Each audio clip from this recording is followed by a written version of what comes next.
Mario Riera Nieves, su consultor en sanidad y reproducción bovina, les da la más cordial bienvenida y los invita a que se suscriban a nuestro canal de YouTube Consulta Bovina para que reciban las notificaciones de los contenidos producidos por este canal. Hemos llegado a la sexta parte de anatomía funcional del aparato genital de la vaca, correspondiente al ciclo de conversaciones sobre elementos básicos en reproducción bovina. Y vamos a tratar un aspecto muy importante para el mejoramiento de la eficiencia reproductiva, como lo es el ciclo estral. Y en esta parte el objetivo será conocer y comprender todos los aspectos anatomofisiológicos relacionados con el ciclo estral. Luego de un periodo de estro o celo, que es una de las etapas del ciclo estral, como lo veremos en este video próximamente, se va a producir desde el folículo ovárico un óvulo para ser fertilizado por el espermatozoide, mediante procesos sincronizados entre el macho y la hembra. Si estos procesos se alteran o fallan, un gran número de vacas van a ser infértiles, lo que va a acarrear una gran pérdida económica en las explotaciones ganaderas.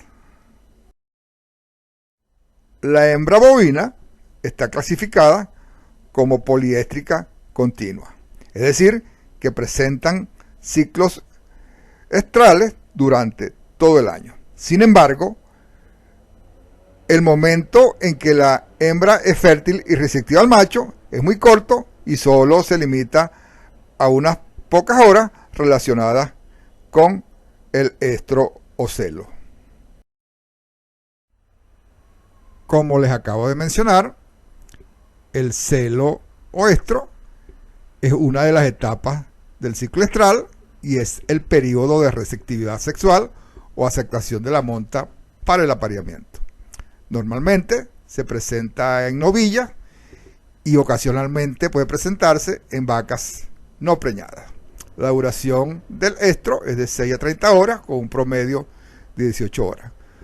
Como vemos, la fertilidad de la vaca tiene una ventana de tiempo muy poca porque está relacionada con este corto periodo del estro. Por lo tanto, debemos detectar este estro, sobre todo cuando estamos trabajando con monta controlada y con biotecnologías de la reproducción como la inseminación artificial. Conocido ya lo que es un celo o estro, y entrando en el tema definitivo, podemos definir el ciclo estral como el intervalo entre dos celos. Puede variar normalmente entre 18 y 24 días y tiene como promedio de duración 21 días. A lo largo o durante los ciclos estrales ocurren cambios ováricos y en las demás estructuras del tracto reproductivo, y también ocurren cambios conductuales que están controlados por el ambiente endocrino resultante de una compleja interacción entre el hipotálamo, la hipófisis, el ovario y el útero. El control endocrino del ciclo estral comienza desde el hipotálamo, que es una estructura encefálica ubicada en la base del cerebro. Aquí lo tenemos con sus tres porciones: la quiasmática, la infundibular que se une a la hipófisis y la mamilar. En la eminencia media del hipotálamo se ubican unas neuronas que producen la hormona liberadora de la gonadotrofina o GnRH. Esta hormona difunde a los capilares del sistema porto-hipofisiario y de aquí a las células de la adenohipófisis, donde estimula la síntesis y secreción de las hormonas hipofisiarias folículo estimulante o FSH y la hormona luteinizante o LH. El elemento que sigue al hipotálamo en el control endocrino del ciclo estral es la hipófisis o glándula pituitaria. Ambas estructuras, hipotálamo e hipófisis, tienen una estrecha relación anatómica a través del tallo de la hipófisis y el infundibulum del hipotálamo. La glándula está formada por una porción anterior o adenohipófisis y una posterior neurohipófisis.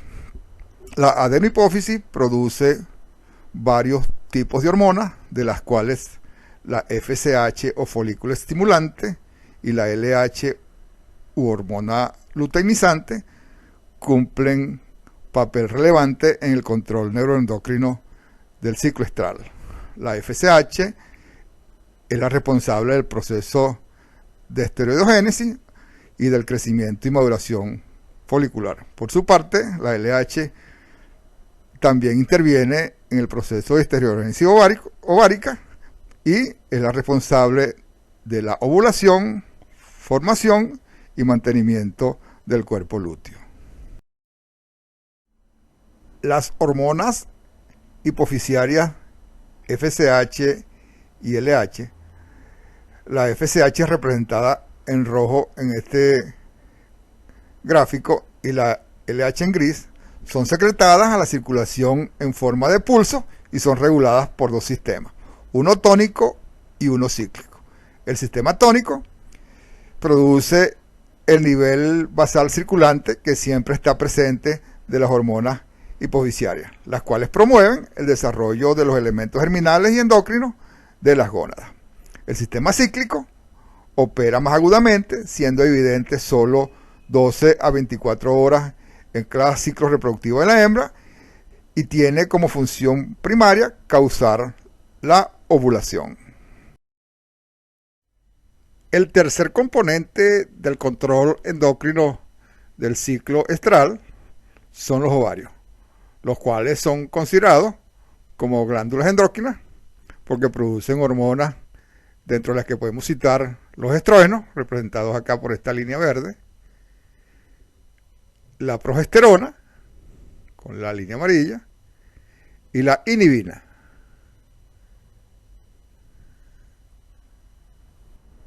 Los estrógenos son hormonas esteroideas producidas por el folículo ovárico y tienen acción en diferentes órganos blancos.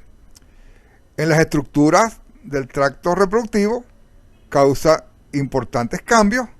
Además, también los estrógenos producen o estimulan la conducta del celo. En el hipotálamo ejercen un feedback negativo sobre el centro tónico y un feedback positivo en el centro cíclico. La otra hormona esteroidea de origen ovárico que ejerce control endocrino del ciclo estral es la progesterona. Es producida por el cuerpo lúteo por acción de la LH y tiene como función preparar el útero para el implante del embrión y mantener la gestación. A nivel hipotalámico ejerce un feedback negativo sobre el centro tónico. Existe una tercera hormona de origen ovárico que participa en el control endocrino del ciclo estral y se denomina la inhibina. Es una hormona proteica producida por el folículo ovárico, específicamente en las células de la granulosa, e interviene en el mecanismo de regulación de la FSH, ejerciendo un feedback negativo a nivel hipofisiario, produciéndose así una menor secreción de folículo estimulante o FSH. El último componente estructural que participa en el control endocrino del ciclo estral es el útero, el cual produce la prostaglandina F2 alfa, la cual interviene en la regulación endocrina del ciclo estral mediante un efecto luteolítico. El mecanismo es el siguiente: la progesterona del cuerpo lúteo estimula la producción uterina de prostaglandina F2-alfa después del día 15 del ciclo estral, es decir, al final del diestro. La síntesis de prostaglandina en el endometrio se produce y es liberada hacia la vena uterina. Esta prostaglandina en la vena uterina pasa a través de un mecanismo de contracorriente hacia la arteria uterina, la cual la lleva hasta el cuerpo lúteo, donde va a producir el efecto luteolítico. A continuación, vamos a realizar una descripción de los principales acontecimientos del ciclo estral. Lo vamos a dividir en dos grandes fases: folicular y luteal, y 4 etapas: proestro, estro, metaestro y diestro, que están incluidas en la fase.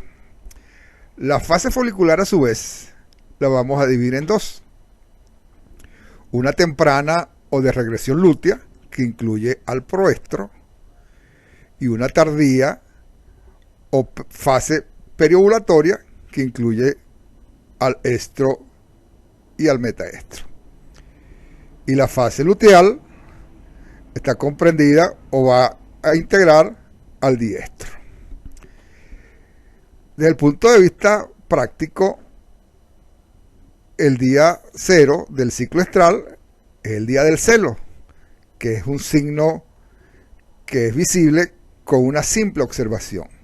Sin embargo, desde el punto de vista fisiológico, la descripción del ciclo se realizará a partir de la destrucción del cuerpo lúteo y finalizará con la destrucción del cuerpo lúteo del próximo ciclo.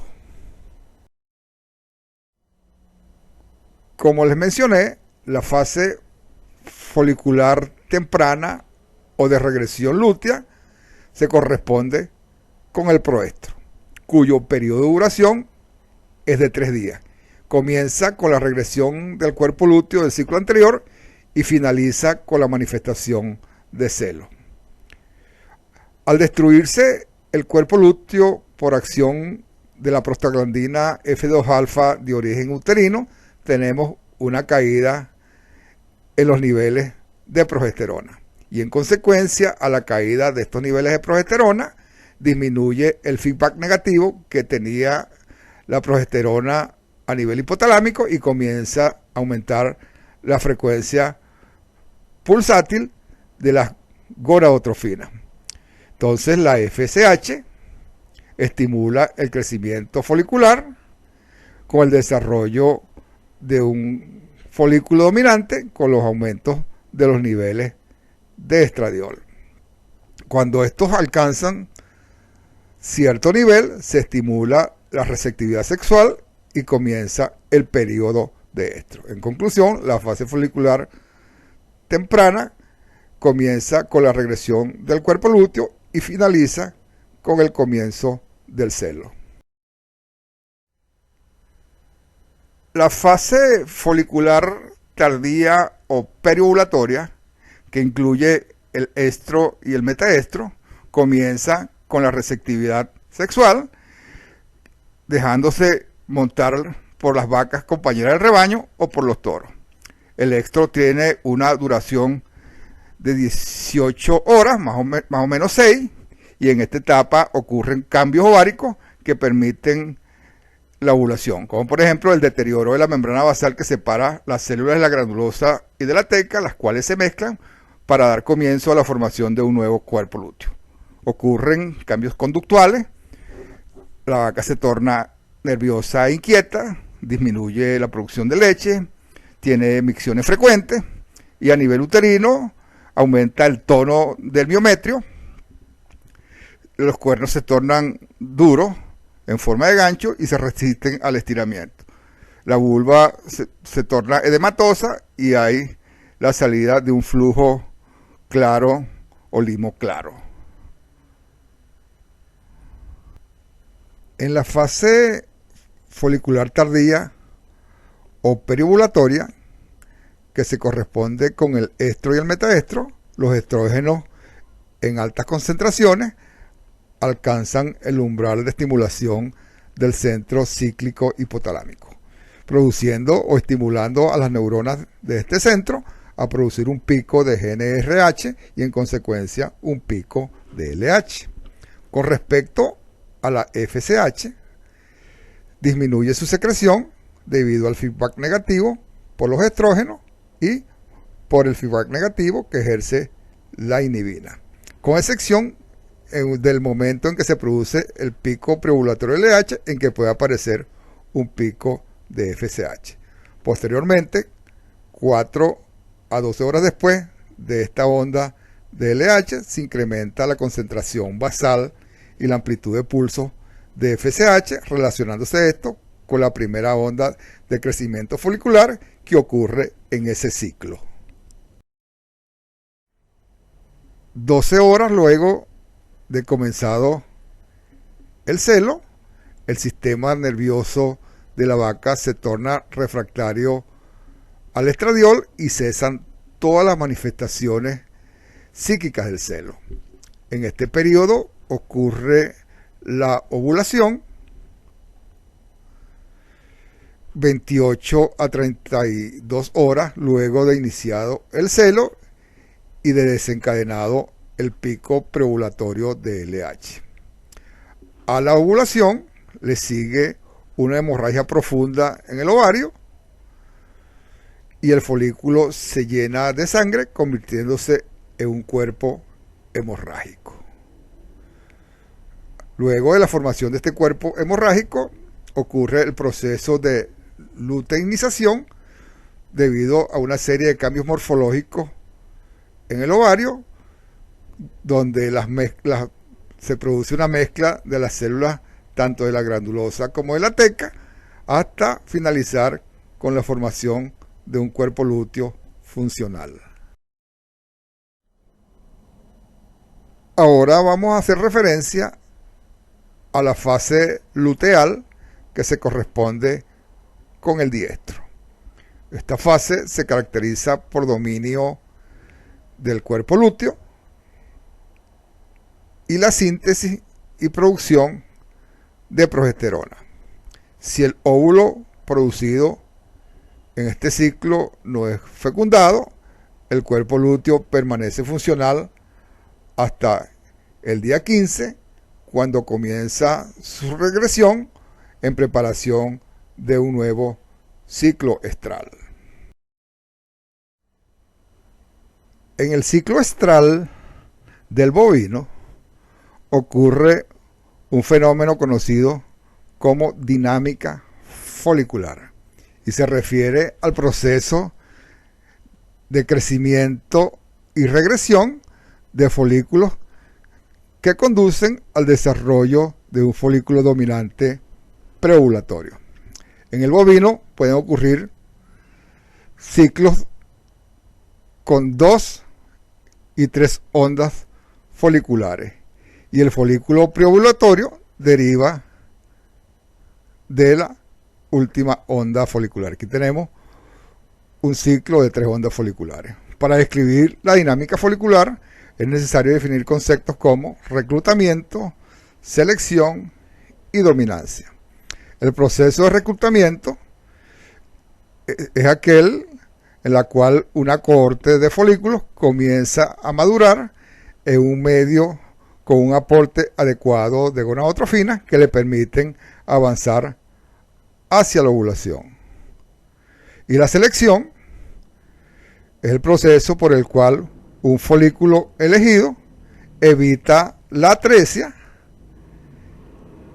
y tiene la posibilidad de llegar a la ovulación. Y la dominancia es el proceso por el cual el folículo seleccionado domina ejerciendo un efecto inhibitorio sobre el reclutamiento de una nueva cohorte de folículos. Este folículo alcanza un tamaño marcadamente superior a los demás y es responsable de una mayor secreción de estradiol y adquiere la capacidad de continuar su desarrollo en un medio hormonal adverso al resto de los folículos. La causa por la cual regresionan los folículos de las primeras ondas foliculares se debe a la baja frecuencia de pulsos de LH debido a altos niveles de progesterona y a una menor síntesis de estradiol que iniciarán la atresia folicular.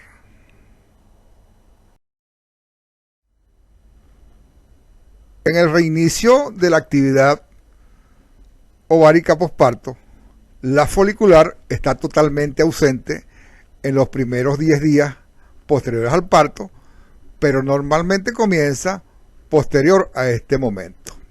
En vacas lecheras bien alimentadas, el reinicio de las ondas foliculares ha sido observado 10 días luego del parto, ocurriendo la ovulación más tarde, en promedio a los 30 días. En vacas en condición corporal no deseable o pobremente alimentadas, la actividad folicular se reinicia más tarde y la dominancia puede estar ausente por varias semanas, y en algunas vacas primíparas se ha observado hasta 11 ondas foliculares antes de que haya un folículo dominante. Con esta apreciación culminamos lo referente a dinámica folicular y al ciclo estral en la vaca. Para compartir e intercambiar información, suscríbanse al canal Consulta Bovina y si el video les gustó, denle a me gusta y para las notificaciones a la campanita. Otra forma de intercambiar información es a través de mi correo electrónico, mis redes sociales Instagram y Facebook y mi número de contacto en Venezuela, el de Telegram y el de WhatsApp.